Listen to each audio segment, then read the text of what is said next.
Hi folks, HR Funk here. Out on the range for part 2 of my video review of the 4-inch Smith & Wesson Combat Magnum. Now if you didn't see part 1 of this video, you might want to go back and review that first just to get some context for what I'm going to be doing out here today. For those of you who did see part 1, I apologize for the delay in getting this part made, but as a result of family and work and some bad weather, it took me over a week to get back out here and record part 2. That's why I decided to post part 1 as a standalone video and then post this as its own video when I get it recorded. So that said, I'm going to start in just a couple of minutes shooting the 4-inch Model 19 through my standard handgun testing battery. So I'm going to be testing it for both accuracy and shootability, and along the way I'll have some fun with some reactive targets. So sit back and relax and enjoy part 2 of my review of the 4-inch Smith & Wesson Combat Magnum. I'm going to be using two different kinds of ammunition for today's test. I have both a 158 grain full power 357 Magnum load with a semi-jacketed hollow point, and also a 158 grain lead semi-wad cutter in 38 Special. The wad cutter is a standard pressure 38 Special load, and as I said, the semi-jacketed hollow point is a full power 357 Magnum. And I'm loaded up and ready to go on my 30-foot accuracy drill. What I'm going to do in just a minute is start to shoot the revolver from 30 feet. I'm just going to be shooting standing, slow fire. I am going to be firing the revolver single action because all I'm looking at in this drill is the accuracy. First up is going to be a test with the 38 Special ammunition. After that, we'll do the same test with the full power 357 Magnums. And the snow is starting to fall, so hopefully we don't end up in a whiteout before I get done with the evaluation.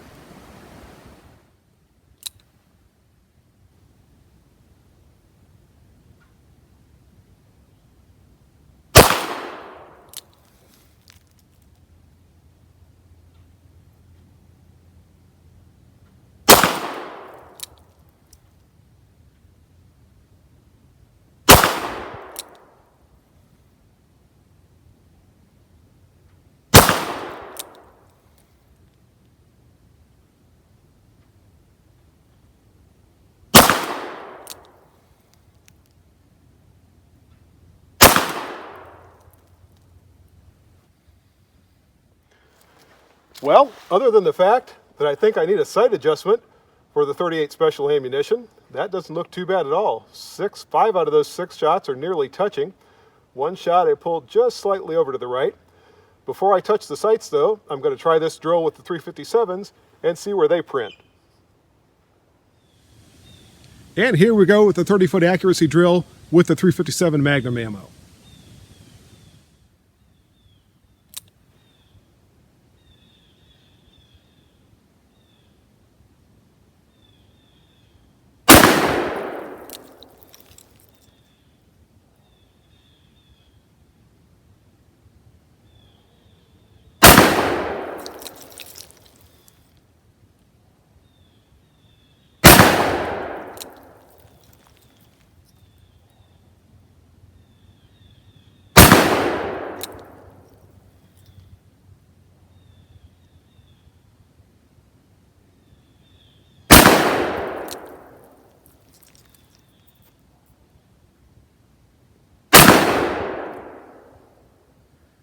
Well, those speak with some authority. And the 6 357 Magnums clustered right in with the 38 Specials. So I am going to go ahead and give this rear sight a slight adjustment just to bring it over to the middle of the target, and then we'll go on with the evaluation. Accuracy, by the way, is looking very good with both the 38s and the 357s. Okay folks, sight corrections have been made, and I'm now back at 50 feet to do some double action shooting with the 4-inch Combat Magnum. Again, I'm going to be starting out with the 38 Special ammunition. We're going to see how it prints from back here, then I'll switch over to the Magnums and we'll see how they do.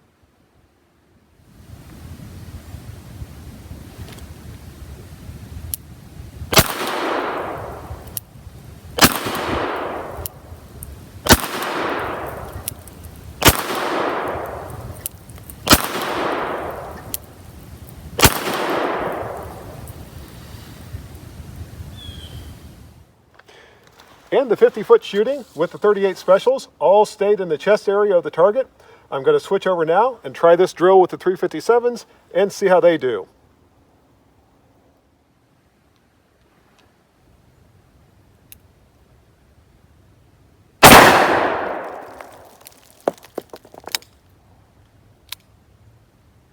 Misfire.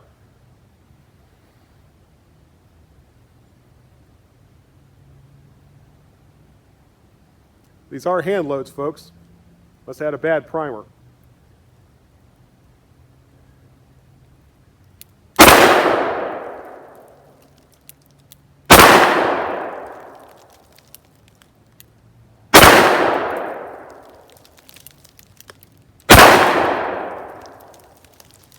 We find that bad one again.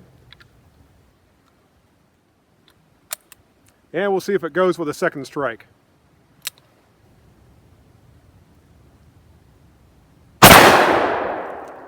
That did the trick. By the way, that misfire unexpectedly demonstrated another characteristic of the double action revolver. As you saw, all that was necessary to continue firing the revolver was to squeeze the trigger again.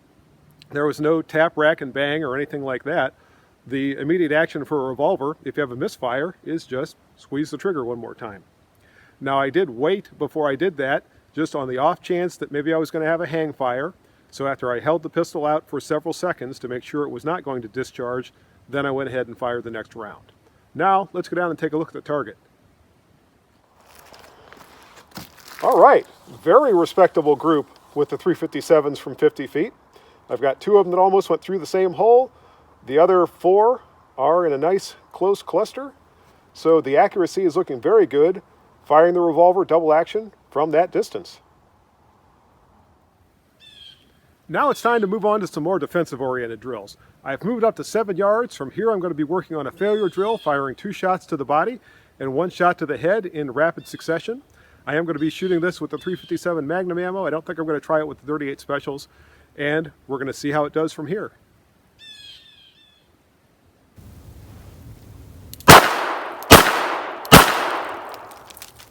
Wow, the recoil seemed kind of light.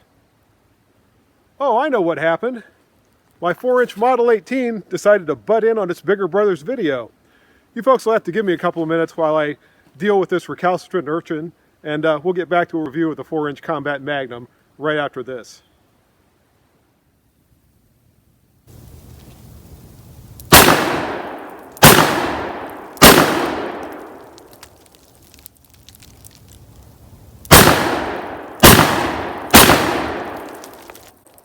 That felt more like 357 Magnum recoil. No problem at all with the failure drill. Body shots are nicely centered in the body. Head shots are nicely centered in the head. And it doesn't get much better than that. And as the snow continues to fall, I'm set up and ready for the multiple adversary drill. In this drill, I'm going to fire 1 shot at the target on the right, 2 shots at the target on the left, and then 3 more shots at the target on the right, all in rapid succession. And this is to simulate dealing with 2 adversaries at the same time.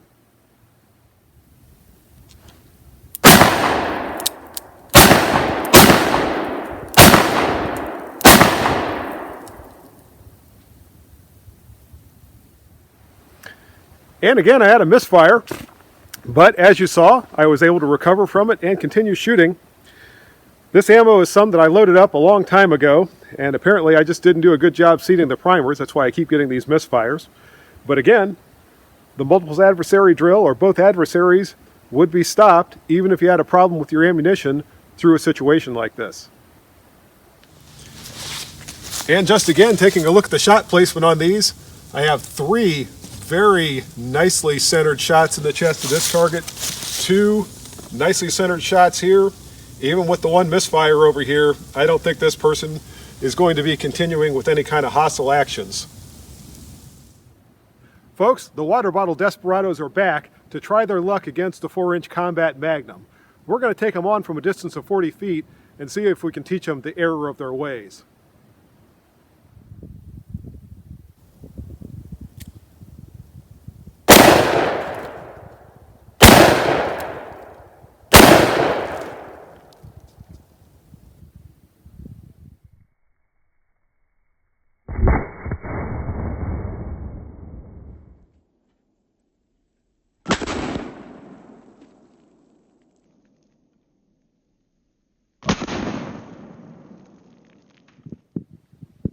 I bet they'll think twice about coming back to take on the Combat Magnum a second time.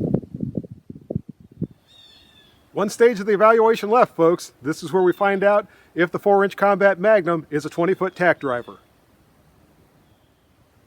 And I'm set up at 20 feet. I have 3 rounds loaded into the revolver. These are all full power 357 Magnum loads. Let's see how it goes.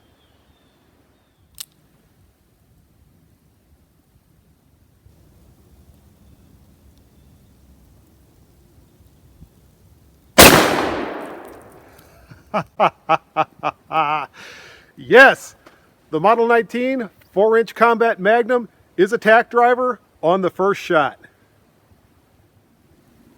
Folks, in the fall of 1955, Bill Jordan went on to a television show called You Wanted to See It, and while he was there, he held up the brand new Model 19, or at that time, the Combat Magnum, and told the home viewing audience that it was the answer to a peace officer's dream. And on that day, it most certainly was, as well as for several decades to come afterwards. The 4-inch Combat Magnum is just as good today as it was when Bill Jordan held it up in front of that audience all those years ago. I hope you enjoyed the video. If you have any questions or comments, be sure to leave those below. And as always, until next time, good shooting. Bye-bye.